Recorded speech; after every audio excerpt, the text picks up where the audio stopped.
Bonjour, le but de cette vidéo est de s'entraîner à construire rapidement des quadrilatères. Préparez ces outils: crayon, compas, équerre, règle, une feuille blanche ou bien le cahier.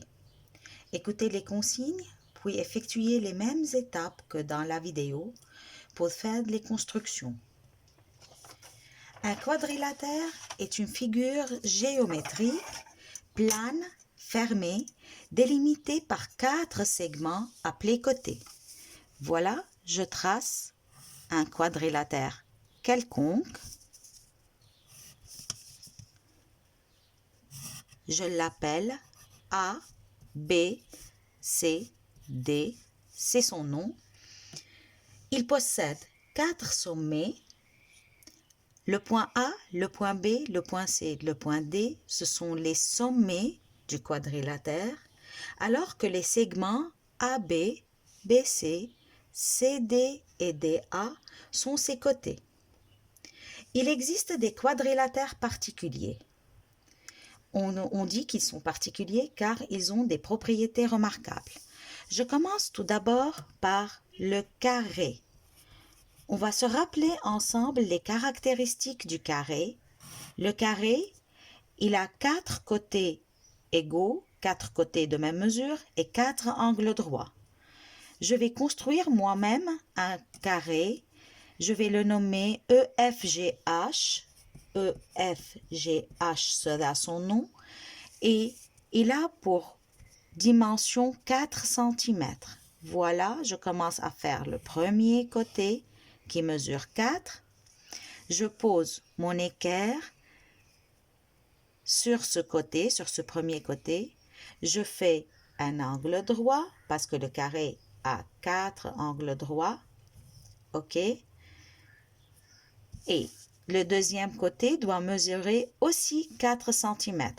4 cm, 4 cm. Parce qu'à la consigne, j'ai dit que le carré a pour dimension 4 cm. Je m'assure de mes 4 cm avec le compas.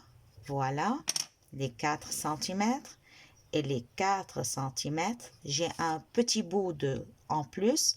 Je n'ai qu'à l'effacer plus tard. Je prends le compas maintenant. Je le pose sur ce point que je viens de marquer et je trace un arc de cercle. Et de ce côté, pareil, un arc de cercle avec l'ouverture de 4 cm. Je joins les 4 points, les 4 sommets, j'obtiens le carré. Il a 4 angles droits, comme je viens de le dire, et 4 côtés de même mesure, et il s'appelle EFGH. Toujours le nom, il s'écrit dans l'ordre. Je vais faire tout de suite le losange.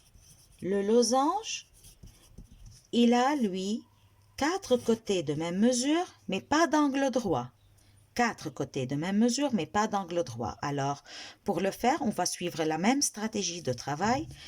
Je vais construire un rectangle, je vais l'appeler M, un losange, excusez-moi, MNPQ, et je vais prendre les dimensions aussi 4. Mais cette fois-ci, pas d'angle droit. Le premier côté mesurant 4, le deuxième côté mesurant de même 4 cm, mais pas d'angle droit. Je fais une ouverture en bec d'oiseau. Et je continue toujours avec le compas.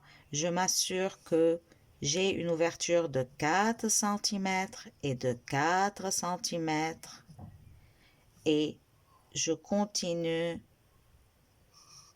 avec mon compas. Faites attention, vous allez faire les mêmes démarches de travail pour faire un entraînement seul. Et je joins les 4 sommets. Et voilà le losange. J'écris son nom, M, N, P, Q, et les 4 côtés de même mesure. Bien. Le rectangle, c'est mon troisième quadrilatère particulier. Le rectangle, je vais lui choisir un nom, R, S, T, U, ce sera son nom, et les dimensions que je vais utiliser cette fois-ci sont le grand côté, que je vais appeler grand L, 6 cm, et le petit côté, petit L, je vais le faire 4 cm. Je commence avec le grand côté, 6. Je peux commencer aussi par le petit côté, rien n'empêche. Alors, voilà un angle droit parce que le rectangle, comme vous le savez déjà depuis la EB4, il a 2 grands côtés, 2 petits côtés et 4 angles droits. Voilà les 4 cm. OK? Vous avez bien vu? Et l'angle droit. J'ai bien posé l'équerre sur le premier côté. 6 cm et 4 cm selon les mesures données.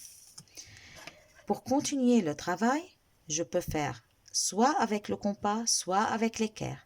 Pour faire avec le compas, je mesure les 6 cm et je fais 6 cm en haut, comme ça, et 4 cm et le côté opposé 4. Moi, je vais utiliser une autre stratégie de travail que vous allez trouver peut-être un peu plus facile. C'est avec l'équerre. Je pose l'équerre sur le côté que je fais en premier et je fais un angle droit. J'ai déjà un angle droit de ce côté, un angle droit de ce côté. J'ai 4 cm, je dois faire le côté opposé 4 cm. Puisque je n'avais pas de graduation sur mon équerre par ici, je mesure les 4, voilà, 4 jusqu'à 0, je mets un petit symbole et je joins. Et c'est facile à faire. Voilà mon rectangle, 4 angles droits, les côtés opposés de même mesure, côté opposé, côté d'en face, le côté d'en bas, le côté d'en haut, le côté qui est à gauche, le côté qui est à droite, deux côtés opposés de même mesure. Je mets ces symboles pour dire que les côtés opposés sont de même mesure et je n'oublie pas d'écrire son nom. R, S, T, U. Il me reste à faire le quatrième quadrilatère, c'est le parallélogramme. Le parallélogramme.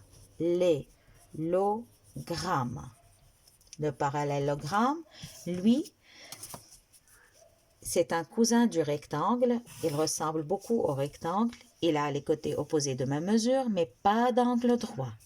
Alors, je vais appeler mon rectangle, mon parallélogramme A, B, C, D. Et les dimensions, je vais prendre pour le grand côté, là aussi 6 cm. Et pour le petit côté, 4 cm. Mais c'est un quadrilatère qui n'a pas d'angle droit. Alors, voilà les 6 cm.